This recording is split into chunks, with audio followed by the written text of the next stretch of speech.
All right, welcome back to the Pure Playbook. I'm Dr. Dustin Bosson with the Dr. Nate Merhaut.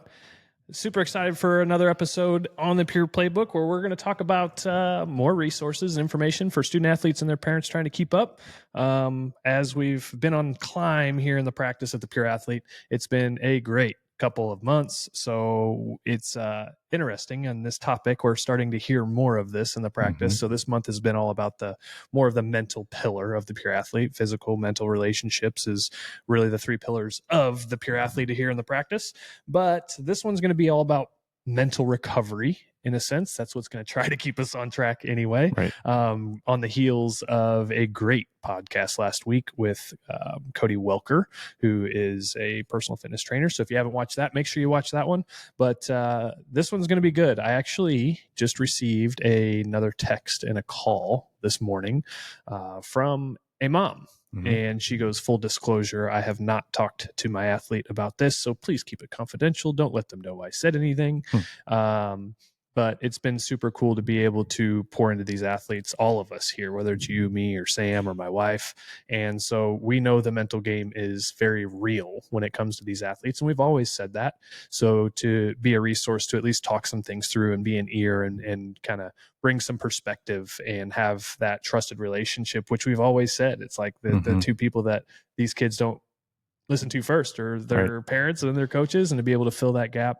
But the mental recovery is so important because of the demand and the lifestyle of these kids now, and people are paying more attention to it, which is super cool. So I'm excited to talk more about this one. Well, it's definitely something, like you said, parents, it's not uncommon for us to have a parent come up to us when the athlete is around, but oftentimes not around, and say, hey, do you mind mentioning this? Or we've noticed this at home, and I think you'd be, a good fit to give it in your own words, because we've said it a million times, but they need to hear it from someone else, kind of a thing. And so there's been numerous times where that's happened in the office, and we are more than happy to do that because, one, we already do it and incorporate the mental side of how we speak to our athletes and what each individual athlete needs. But it's also cool that the parents know that that's something that's one of the pillars, and that they recognize and realize there are times that the athlete needs a little bit more of that, and they're asking us to do that for them. And so, like you said, you just got the text this morning. There was a conversation I had the other day with an athlete because the parent brought it up again. And so we were able to do that without the parent hovering or being around. And so in a sense, the athlete might not have known that conversation was had with the parent, but sometimes that's necessary, and it works both ways. But we've been doing that a lot in the practice. And let me just say this, because there's going to be we're hearing that there's more and more athletes listening, which is cool. And so if you are listening and this happens to you, just know that they are your parents and they care. Right. Okay. So they're definitely not trying to defy trust, but not only, and I think at the end of the day, like, the athletes are looking for that person. So if you do fall into this category, and maybe you are here or you end up here, it's just, take honor and respect and be grateful for that. If a parent does reach out to us, and same for the parents, if one of the athletes said, I'd like to talk to him more about this, like, let us be the resource. Like, pride aside, surprises aside, like, we will always communicate, especially because a lot of our athletes are younger. I mean, they are still minors, and we are required to communicate with their parents. But I truly love, like, innately, organically, the what we're building here on that side of it, that people are just asking for, that we can step into that space. So if you're a student athlete and this happens, honor it, love it. We're here for you. They're here for you. They want what's best for you. If there's something you don't like about it, communicate it. Great. Same with you parents, but it's super cool to be a resource for sure. Well, you bring up a good point, because there's oftentimes, and this is something we were going to talk about already, but since you led into it, is there's a misconception that mental recovery is oftentimes a sign of weakness. And that's why a lot of these athletes aren't doing it, or aren't asking for help, or aren't having those conversations with people like us, their parents, their coaches, and their peers, because it doesn't come off as something, it shows almost a weakness in a sense. But with anything else, if you don't address your weaknesses, you're not going to grow and develop into the athlete in person that you need to. So that is a big point that we want to make with this, is that mental recovery, you don't want to neglect it just because you don't want to, because it looks bad that you're doing it. Let's switch that around. Make it the cool thing to do, because you're going to see the benefits of it both on and off the field with it. So it's not just about the sports side of it, but even more so just who you are as a person and how this can take you further in life. Well, and I don't know, I'm just going to kind of feed off this, and I'm going to keep it in the realm of what we want to talk about on the mental recovery. So speaking on this and the mental recovery side, just stick with me for this one, because this is why the mental recovery is so important. But, imagine what, maybe the last 20 years would look like, last 30 years would look like. Imagine what student athletes would look like if the mental recovery process was just as important as the competitive process. Yeah. Right. So, and that starts with, I would say at home, but really the clubs, the entities that are the whatever sport it is, the coaching, that staff, because let's face it, when these kids are of competitive age, when they get into that, 12, 13, the cream starts to rise, and then you get into high school, and it's like they are spending more time outside of the home away from their parents. Mm-hmm. And if the mental recovery was instilled, I mean, just imagine 5-6 days a week you're practicing, and you've got multiple kids that are doing that. Like we have here, we've got families of 3, 4, 5 kids that are now under care, and you've mm-hmm. got all of these, you're going every which direction, and those kids are out of the parental viewership most often. So what if the mental recovery side looked like it was more established in the club scenario, and really briefing coaches and staff and organizations to make sure that this is the cool thing to do? Because there are times where, we're in a time where it is vulnerable. It doesn't look like the most fun thing to do. Mm-hmm. And so imagine being one of those kids who is begging for, like, hey, I know my head game's off, I'm not in this and I want to be, or I'm burnt out, or it's like, well, the response oftentimes is just imagine your kid being told, suck it up and get it together. Right. And, either you're saying that, but a lot of times the coaching staff is like resilience and push through, the drive and determination, kind of like we've talked the past couple of weeks.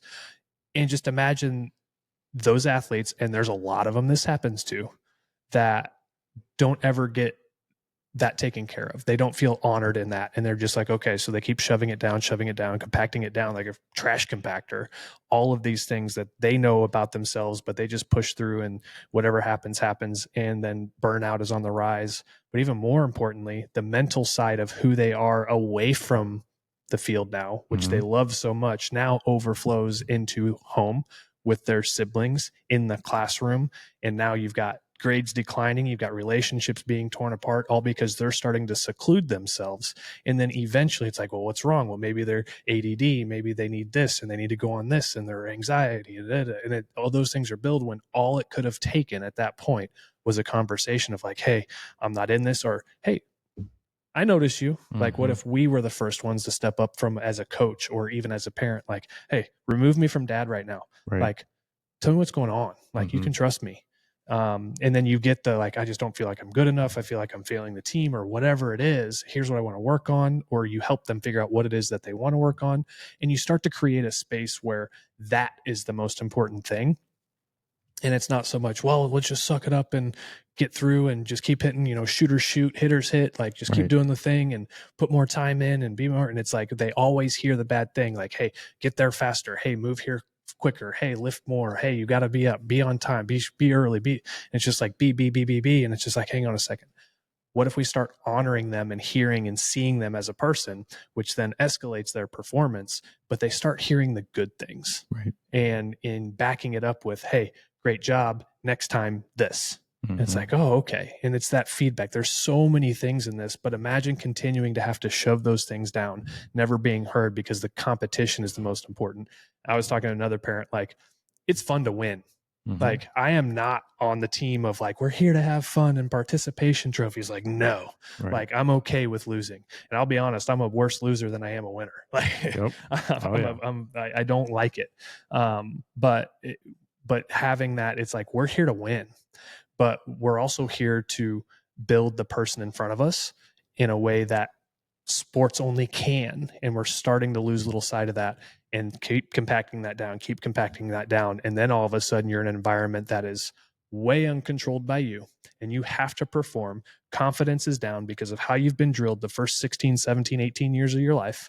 Mm-hmm. And now you're in an unfortunate college scenario where, heaven forbid, you have an injury, or maybe you get cut from a team, or there's just so many things on the mental side that need to be approached, because there's a lot of research out there too that you don't make a team, you have an injury, what opioid addiction looks like because of that, or I've said it before, I don't want to ever see a kid feel so lost and lonely with a great circle around them that could have been prevented, all from a mental recovery standpoint, that now they're on these things that make them look out the window wondering if they should leap. Yeah. And that's the last thing we want to see. Well, let me talk a little bit about first where it kind of falls in the priority for what most athletes see it, and it unfortunately is towards the bottom. And from a priority standpoint on what athletes are doing, number one is usually just the training component and competing.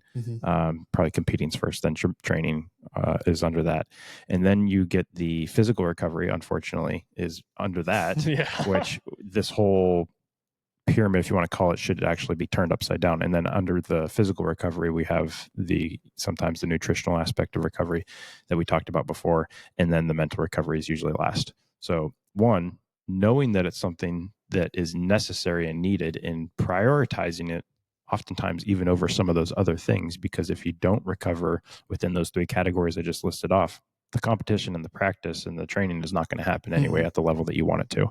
So just a simple definition, because we didn't even discuss what the definition of mental recovery is. And I'm going to pull this from the Journal of Applied Sports Psychology. And it's literally the process of restoring cognitive, emotional, and psychological well-being after intense training, competition, or stress. So everything that you're doing and prioritizing, whether it's the training and competition, and then stress goes along with those, if you're not recovering from the cognitive, emotional, and psychological levels, then eventually that is going to go down. And that's what I want to stress, is because let's make this cool, because if you don't make it cool, then that's where the physical performance starts to fail. And that there's some bullet points and even research that I'm not necessarily going to go into detail, but those are the bullet points that it's showing that is happening, because you're not focusing on this. It's going to decrease performance. It's going to increase susceptibility to injury. It's going to increase your ability, or your susceptibility to burn out faster, and those overtraining syndromes that we can get into here. But that's the risk that we run. One, if we don't even address that this is something that needs to happen, and two, don't make it a priority. Yeah. So that's something that we want to instill in these athletes, and show them why we want to do it, how we want to do it, give them certain techniques. It doesn't take a lot to do this. It can take a couple minutes, before practice, after practice, on the ride home. Yeah. It can be before bed. It can be during the times that you can, in a sense, multitask and add this in. It's not like you have to sit there for 30 minutes to an hour, which some kids do, and some athletes do work on it. It's a huge part of their game. You ask any professional athlete. You look at Rory over the weekend. How do you think he got there? And I was talking about this with another one of our clients, is golfers in those scenarios, we will never, as lay people, regular people, I should say, we'll never be able to put ourselves in that kind of scenario with that amount of stress and handle it the way that they handle it. Yeah. He was kind of letting some of it come out, walking, to the green and everything, but he should have let that happen. And it was nice to see that happen, because he was able to capitalize on something that he's been wanting for a really long time. And I guarantee you his mental recovery is a key component of what he does every day. There was something that he did on, as I was watching the end of that, man, I was that guy in the gym. I was actually at the gym watching them, and I'm like losing my mind, as a lot of other people were too. I'm like, man.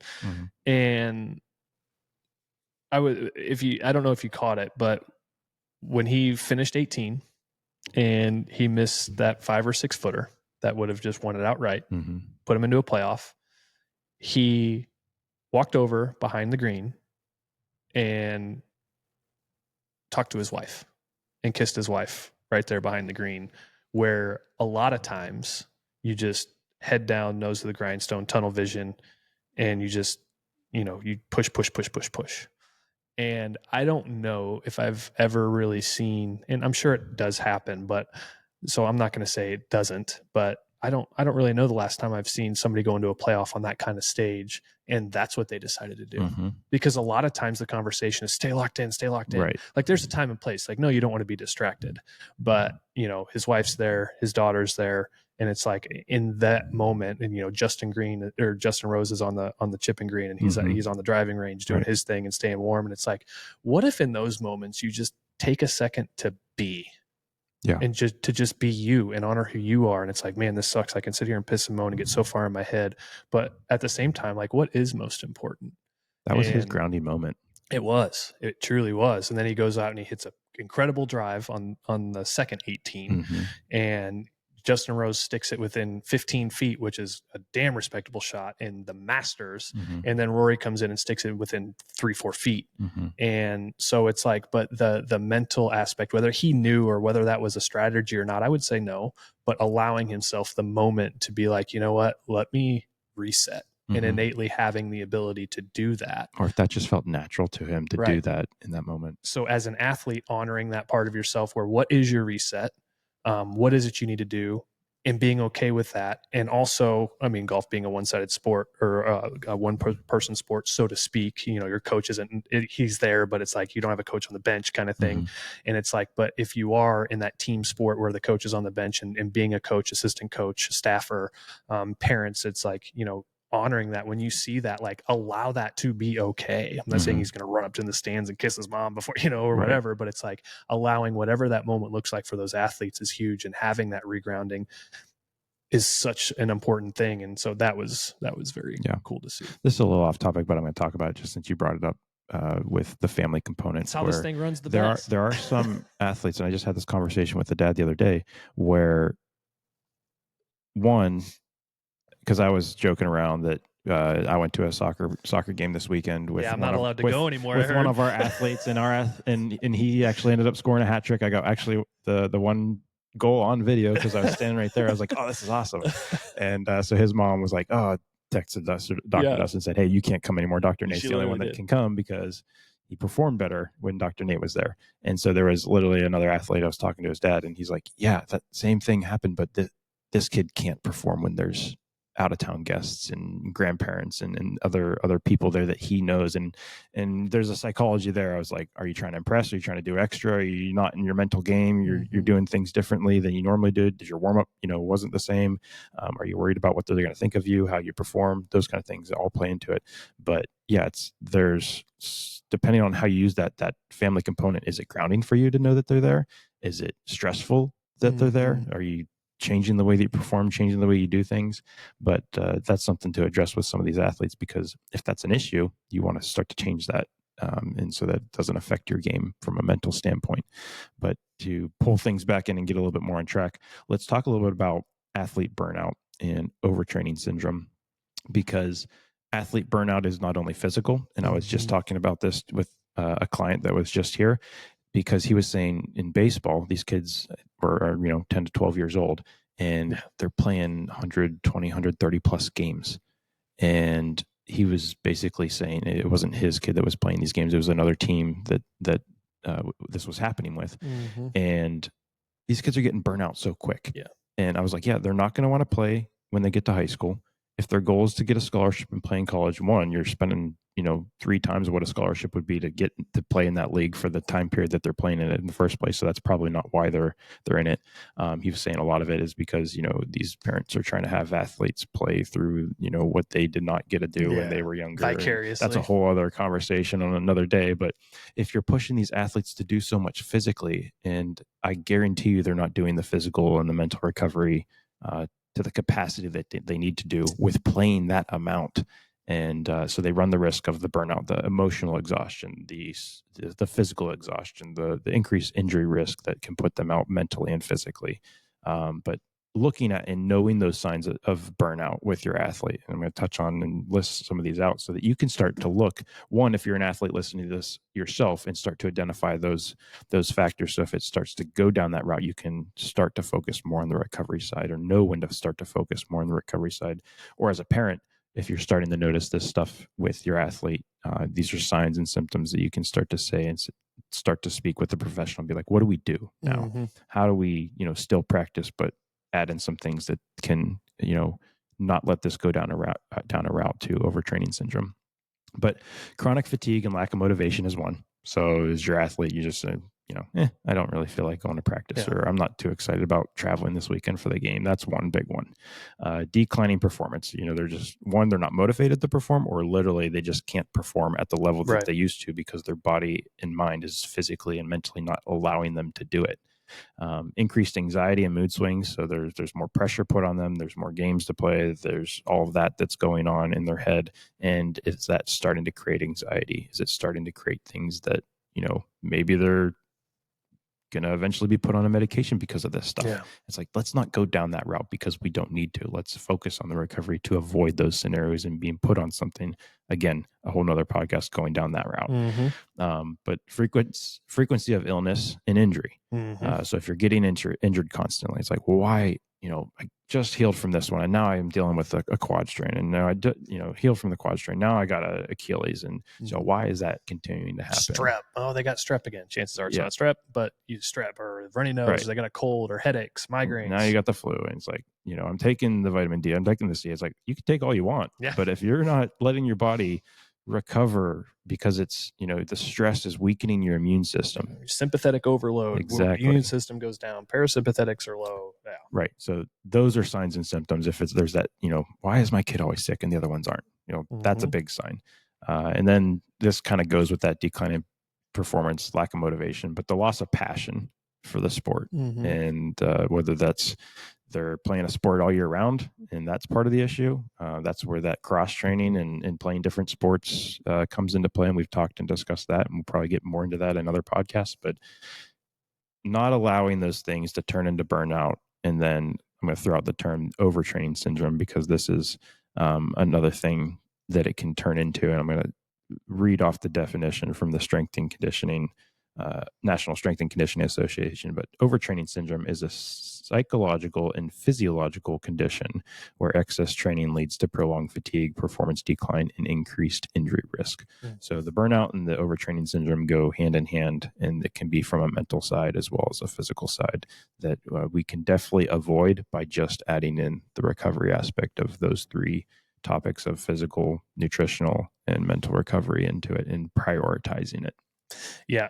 And so here's going to be a little bit of my rant and input on this is in all of these aspects. And I'm just going to go with, again, why we're doing this, why the Pure Playbook exists within the Pure Athlete, and why we do what we do is to solve for three things for these parents and these student athletes. Where do we go? Who do we trust? How do we prevent?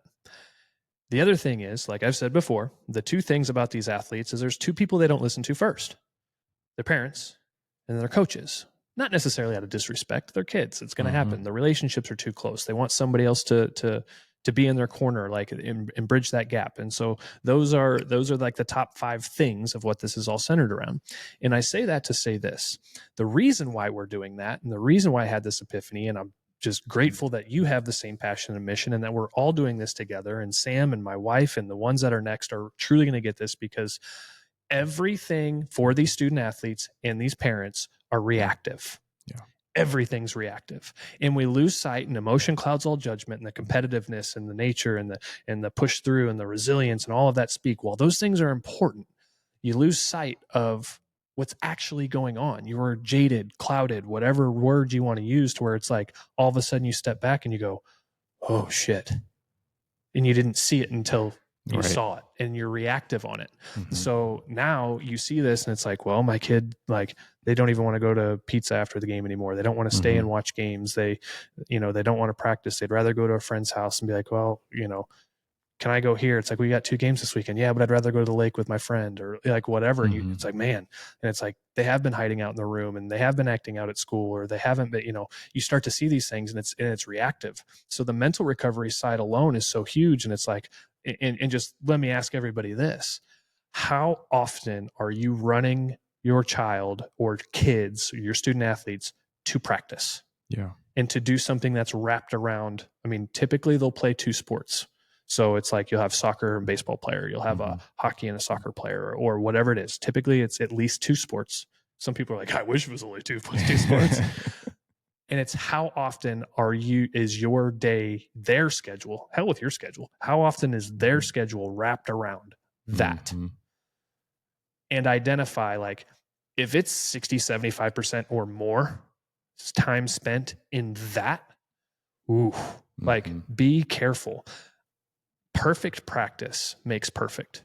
Practice does not make perfect. Mm-hmm. And the longer you do something over time, there is fatigue. And when fatigue sets in, then you have the structure and the dynamics start to fade. So you can, I mean, think about a squat. It's like, here, just do the bar. We're not Mm-hmm. gonna put any weight on it. Oh, that's easy. Bang. Keep going. Keep going. Keep going. Mm-hmm. Keep going. I can't keep going. And it's just like, eventually you've got no weight on the bar. It's all of 45 pounds. Keep going. Yeah. And it's like, holy cow. And it's like, now form starts to go down. Mental, it's like, man, this sucks, Right. starts to happen. And it's like, I don't want to do this anymore, starts to Mm-hmm. happen. And those kinds of things. And we're reactive to it. And why this entity and what we're trying to do truly exists is because we want to solve that problem and be way, way ahead of this. It's more than just about preventing injuries. It's more than just good self-speak and motivation. Right. It's more than, it's just everything. And I think everybody can agree that it's so reactive. Oh my gosh, now there's an injury, urgent care. That sucked. He doesn't need an antibiotic. He just rolled his ankle. Now he's down in the dumps. Well, we've got to bring him back faster. And it's like, watch and wait. Now they're sitting out, or they bring him back too fast. And it's like, well, we won't listen to them. Just bring him back. Now you're hurt further. Nobody's talking to them. And it's like, what did he want to do? What did she want to do? Right. And the injury's reactive. The mental health care is reactive. The recovery is reactive. And even though everybody's talking more about recovery, it's not being instilled. And it's like, okay, how many days a week are they practicing? Well, Monday, Tuesday, Thursday, they're off Wednesday, but we do personal training on Wednesday. Friday, sometimes they practice. And if they don't, we do another personal training session Saturday mornings at 8. It's like, okay, so 8 days a week, 24 hours, 26 hours a day, like I've jokingly said. Yeah. And at what point in time are you actually going to realize, especially as you creep into the higher levels, let's face it, they know what they're doing. They know a lot of the mechanics. Yes, there's things that need change, a golf swing, a baseball throw. Yes, there's always things you can dial in and be working on. It doesn't take 7 days a week to do it. And the best thing you can do is incorporate things like this, mental recovery, physical recovery, and actually incorporate that to be on the front end of any of this really ever happening. It's going to happen. But can we limit the percentage, and can we save your athlete before that happens? And we have to be reactive. And I'm not going to say it's too late. It's never too late. But can we save them before it ever happens? Right. Exactly. Yeah, there's a lot of good points you make there. And we're going to get a little bit into just techniques and things you can do, but I just want to list these off because I have a feeling next week we're going to get a little bit more into detail on how to utilize some of these techniques and what they are. And we'll kind of save that for the end. Special guest podcast. Special guest. But I don't want to steal the thunder, and I don't want to take too much time going into these because we could literally go into each individually and have reach a full out to podcast. us, ask us, put a comment. Like, we'll go over it more. But yeah. But from the mental recovery side, here are the quick techniques that we can list off that you can start to look into, and then we will start to touch on some of these other podcasts. But something as simple as mindfulness and meditation. Again, these might not sound very like flashy and like cool things to do, like getting in Normatec boots or getting in a cryo chamber and things like that. Yeah, don't stereotype any of these. That's one of my big things is, and why I do what I do is to change the stereotype of what we actually do. So as you hear these, don't stereotype and jump to conclusion, because what you might think it is has nothing to do with how we're actually trying to display it. Yep. The next one's breathing. And I said I wasn't going to go off in a tangent, but I'm going to go off in a tangent on this one because you can't help yourself when it comes to this. Breathe, people. No, just literally talking to a dad, and he was talking about breathing and how important it is. And I usually ask the question first is, has anybody ever talked to you about breathing? And sometimes the question is yes, or the answer is yes. Sometimes it's no. And that gives me a little insight. And then if the answer is yes, I'd say, okay, let's see what they've taught you and what you know about it. And not necessarily like testing them, but I just want to see what the foundation is. What do you mean talk about breathing? I came out, they smacked me on my ass. I coughed, I started breathing, and I've been breathing ever since. But breathing, it's free, it's easy, it's simple, it can be done anywhere. And if there's one thing that you do, it's this. And we will get into that probably next week. And if we don't get into next week, I will create a whole podcast just on that because of how passionate I am about it. But let's move on to the next one. But a little side note on that. Breathe.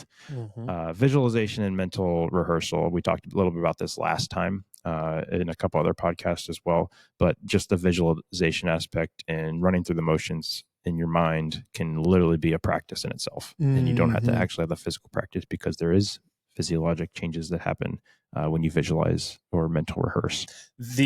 So athletic meditation is one of the things that I call this. And I just saw something, and some of you might have seen it. I don't know if you've seen it, but if you watch the Blue Angels during their weekly meetings, you want to talk about some visualization. Awesome. Yeah. Like, you see them walk around the lobby and they're like pulling the joystick and they're like doing, like, they're literally living the moment of like what they're feeling in the plane and pulling on and pressing. Like, that's visualization. It's not just like, okay, I'm at the plate, curveball, he hung it. Yeah. Oh, it's gone. Like, cool. There's a lot of overlap with all these too. Yeah. So you'll learn how to blend a lot of these together.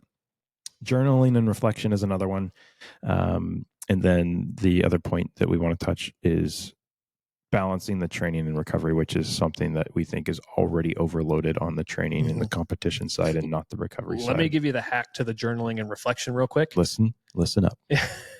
Journaling and reflection is not, forgive me now as I say this because I don't know how to say it. It's not a bitch fest. Like, that's not what journaling and reflection is for. Yeah. Okay. So you can vent, but vent in a constructive way. However, journaling and reflection can also look like, what did we say last week, a few weeks ago? Here's what I did good. Here's what I'd like to do better. Here's what I did best. And here's who did best. And reflect on those things. And do it in that way where it's like, oh, this happened. They had an error. She missed the free throw. This, and I can't believe. And it's like, that's not what this is for. Like, it can be, but be mindful of that and quickly be like, okay, identified, moving on. This is how it could have been better. And also forecasting, like, this is what I want out of it. Like, this is what I'm hoping for. Here's what I'm actually going for. Here's the bigger picture of, man, on the next game, I might try this to inspire this, or I might give her a tap on the ass and build her up before that happens. Or I might talk to him and knowing his tendencies and start to really project and visualize what you want the outcome to be and write that down. Yeah. There's even research on that, whether it's entrepreneurial, whether it's personal life, whether it's savings or job or whatever. It's like, literally what you think, write it down, and there's a better opportunity you achieve whatever that's going to be. So it is not a gripe fest. I guess that would have been a better word to use. It's not a gripe fest. That's not what that's for. Yeah. One that I didn't forget because it was at the bottom list, hiding, is sleep. And we don't want to undervalue sleep. And a cool stat right here is that if you're not getting enough sleep and you're sleep deprived, it can increase your risk of injury close to 2 times. So, and this does not mean going to bed at 3 a.m. and waking up at noon. Quality sleep is what we want. Yeah. I'm full of hacks today. David Rudiman, who builds my race cars, he always tells me I'm a hack, but it's not in an uplifting way. So he's like, "You're a hack." Well, I'm full of hacks. All right. Before we go down too many other rabbit holes, let's see if Sam has something for us today. I do. Let's go. What's up, guys? Yo. So in our personal lives, we've been talking a lot about personal development and things that we're doing because we all have goals for 2025. So one of my goals is obviously to read more books, but read more self-development books. I'm not even sure you can do. How do you of all people read more books? Anyway, sorry. That's a good question. It's a goal though. You need 4 eyes. I do. And another brain to collect all of the information. You're correct. But I also listen to a lot of podcasts. I know you guys do that too. So I just want you guys to give a few shout outs to your favorite like self-development books, podcasts, things you're listening to right now for our student athletes and parents to kind of gravitate towards. The one that I've been consistent, one, because it's easy to listen to. It's very short. They're usually 10, 15 minute long podcasts. And if you speed it up 1.5, you're getting that done in a couple minutes. And it's Rob Dial. His podcast is a mindset mentor. And I gravitate and like his content. He has a book too. It's called Level Up that I've read. And it kind of summarizes. His thing was, if I were no longer here, I need a blueprint. Just if people want to follow it and have, tips and tricks and everything that you need to have, a good overall mindset and outlook on life, here it is. So Level Up's the book by Rob Dial, and he has a podcast called The Mindset Mentor that I think is great for not only student athletes, it basically just applies anything in life, but you can apply it to sport if you want. That's my one that I would say. What's yours, Sam? Let's hear yours. I know Dustin has a list. So, Yeah, I know. I could pull a list out too, but let's just, I'm going to keep Dustin. I could be surprised. Dustin, just pick two. Yeah. We don't have time for a Dr. Dustin answer today. Why don't we just Dr. Dustin here on the Pure Playbook. We're looking for a new co-host. Hey, I'll jump in. No, my favorite book is Atomic Habits by James Clear. Ooh, yeah. I have read that book over and over and over again because of the 1% rule.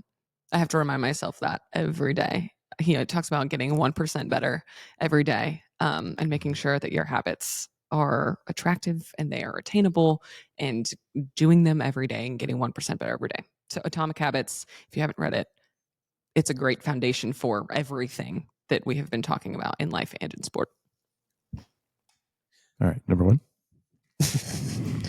So what was the original question? I'm going to answer the question this time. What is your favorite self-development book and or podcast right now? Deepened by Joby Martin. Explain. So is that a book or a podcast? That's a podcast. Podcast. Okay. The book he references is called the Bible. So what's that? Deepened by Joby Martin. Give me one of those. Yeah. And so it's you want to talk about self-development and I could go into my story, if anybody wants to hear about that or connect. I love what's happening in my life through that, but just the way he speaks and, even aside from the godly part of it, the way he speaks, I resonate and connect with him. And, I talk about all the time, my number one core value being genuine. And I feel he is very much that. And so anything from, self-development to, it's literally a walk through the Bible that's just very genuine. And so name the topic. And that is literally what during this 75 hard escapade with my wife, and Sam's doing it too. It's like, that's what I have on when I work out. And I love that part of it. Because I've personally submitted to the push, drive. Like I'm getting away from that. And so I think there's a lot of applicable things in that realm. I give all of the growth and what's happening here directly to the glory of God. It's no longer me running the ship, and that really grounds me in that podcast to continue to learn and be in honor and pridefully in all the right ways, pat myself on the back for what's happening. And so I just love the way he delivers in his raw and genuineness and the comedy and some of the hard things that people don't want to say or talk about, whether it's in the church realm or in the life realm, and just really making you sit and think. It just hits on a different level, but very easily. So I think the cool thing about each individual here in the practice is that we all listen to different things. Sometimes it's under the same umbrella, and we all bring different pieces of what we learned and what we listened to and what we held on to from something we listened to or read, and bring it to the practice as well as share it with each other. And there's always, things being sent back and forth and conversations that are had based on things that we've listened to and read. And I think it's cool that meshes in, and whether you knew it came from something or some place, it benefits us all. And to even share that component of it is also a big piece. I think that, not everybody does is, you're taking all this information and you think it's awesome and great, but are you sharing it too? And are you getting it out to everybody else because it's benefiting you? Why can't it benefit others? And a cool little caveat there that I don't know why I'm going this way, but I'm going to go this way is if you've benefited from this podcast, if you've benefited from the Pure Athlete, if you've benefited from anything, any type of contact or content that we have put out or that you have come in here and received, please share it. Because there's someone else out there that can benefit from it, whether that's information, content, or the hands-on stuff that we do in this office, and it can reach the millions if we really want it to, because we truly believe in our hearts that we're trying to do something here that is great and that can impact a lot of people and that can save a lot of people from a mental and a physical standpoint. Yeah. So please share in any capacity that you can. I love that. Yeah. It's Yeah, there's and that gets me rip roaring a little bit, and I'll try to stay digressed. But as we wrap this up, on the mental recovery side, I think if I had to say one thing for you parents, you coaches, you student athletes, we all can do this, but let's really focus on instilling this in the student athlete is be here, not there. Mm-hmm. It's very easy. There is always there. You can always go there. You can always go to that club. You can always go to that gym. You can always go to that vacation spot. You can always, you can always make more money, or you can always want to play for a different, like, it's just be here. And that conversation doesn't look like, oh, be present, stay in the game, stay focused, like stay here. Like, that's not what I mean. Have dreams, have goals, but just know that it is stepwise. And I also don't conform to the fact that it's going to take time. Yeah, everything's going to take time. It doesn't have to take a lot of time necessarily. If you want to make it to be on that team, if you want to play up a level, it's not like, well, it's going to take a couple of years. It might not have to. Mm-hmm. But at the same time, don't lose yourself in the I wish, or if I could only. And that's, if you're saying those kinds of things, you are there, Right. which is 100% very immediately compromising you being here. We want to see 100 athletes before 4th of July. We want to see ourselves at 100. Okay, it's been spoken. I'm not going to sit here and dwell and wish on, like, I wish we were already there. These people, I wish, like, no. Okay, stay here. Perfect practice makes perfect. Honor that. Rest is not the opposite of work. Be here. Right. Sweet. Love it. All right. Like Dr. Nate said, share, like, subscribe. I said, please share. Please. Oh, sorry. He said, please share. Thank you for your manners. But honestly, I love what you said there. And, we can't ask that enough. Shop local, share local, collaborate with local, do all of those things. And, if we have made an impact, we're grateful for that. Let us know. We love good news too. But share, like, subscribe, find us on social media, give us a thumbs up, make some comments, give us some more content you'd like, and maybe questions that you've had. We're truly here to be a resource. So until next time, we do have special guests next time here on the Pure Playbook. We're looking forward to bringing that to you. So stay tuned. See ya.